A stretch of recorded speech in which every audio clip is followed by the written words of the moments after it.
দুপুর বন্ধুরা, আজকে ছেলের জন্মদিন, তাই চলো আজকে কি কি মেনু করলাম তোমাদের সাথে একটু শেয়ার করে নি। আর আজকে কিন্তু পুরোটাই মাটির থালা বাসনে আমি সবকিছু সাজিয়ে নেবো। তো দেখো, সবার প্রথমে কড়াইশুটির কচুরি করে নিলাম। জানোই তো আমার ফ্রিজে অনেক কড়াইশুটি আছে, তো সেটা দিয়ে কচুরি করেছি। আর সাথে 5 রকম ভাজা নিয়েছি, ভাত নিয়েছি, লেবু নিয়েছি, লঙ্কা নিয়েছি আর শশা নিয়েছি। আর সাথে দেখো লাল শাক ভাজা নিয়েছি। লাল শাক ভাজাটা কিন্তু আমি পোস্ত দিয়ে করেছি। আর ওখানে কিন্তু দেখো বোয়াল মাছের পাতুরি করেছিলাম, কলা পাতায় মোড়ানো, তাই ওটাও নিলাম। আর নিয়ে নিলাম হচ্ছে এখানে মুগ ডাল দিয়ে, আমি মটরশুঁটি দিয়ে আর কাজু কিশমিশ দিয়ে আমি করেছি মুগ ডালটা।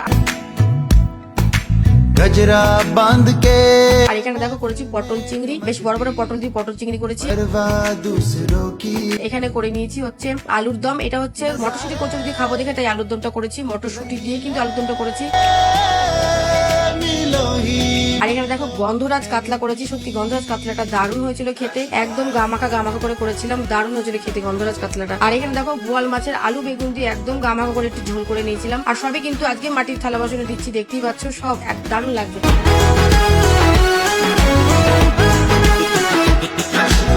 আর দেখো এখানে করে নিলাম আমড়ার চাটনি, গোটা গোটা আমড়ার চাটনি করেছিলাম, তো সেটাই নিয়ে নিলাম। আর করেছি গাঢ় গাঢ় দুধের পায়েস, গোবিন্দভোগ চালের পায়েস করেছি। আর সাথে দিয়ে দিলাম একটা পাঁপড়, আর আছে এখানে 5 রকম মিষ্টি, আর সাথে নিয়ে নিলাম পাকা আম। আর আজকের মেনুটা বন্ধুরা কেমন হয়েছে তোমরা কিন্তু অবশ্যই জানিও।